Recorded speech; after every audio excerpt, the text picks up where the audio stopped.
Hi, in this clip I would like to talk about the camera and the choices you have to make with it when filming.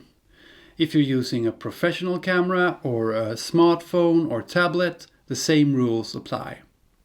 Today, a smartphone like this is a great tool for video making if you plan and use it wisely. One of the first things that I would like to talk about is the fact that most films are shot horizontally. That is, you have to hold your phone or your tablet like this, not like that, like this, always. I see this happen all of the time, that people mix between holding them horizontal and vertical, and the results will be a mix of images very hard to edit. This is not the results we're looking for. Now let's talk about shot sizes, the basic choice you have to make with the camera. How to frame your subject. Using different kind of shots, you can show different things and you get a variety of images that will make the editing process so much easier. Now this is what we call an extreme long shot.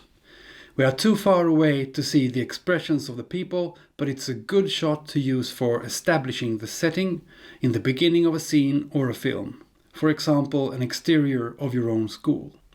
The long shot shows a person from head to toe and also gives you a good description of the surrounding environment. For example, your classroom, where you are when you are conducting your experiments. The mid shot shows the top half of a person so that you can see what they're doing. It's the most common type of shot and I'm using it here right now.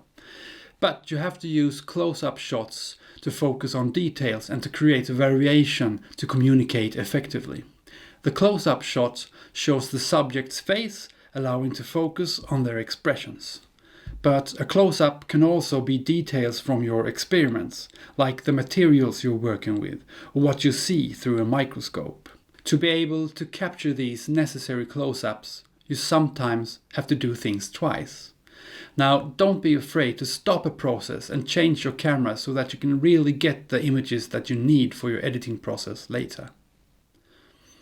How to combine and use different shots must be planned beforehand.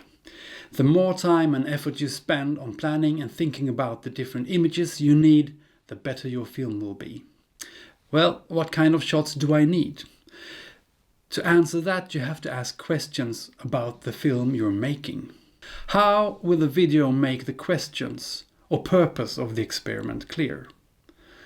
How will the video show and explain the method and the process effectively? How will the video show and explain the results in a clear way? If you can answer these questions, you are well prepared for making a very good film of your science project.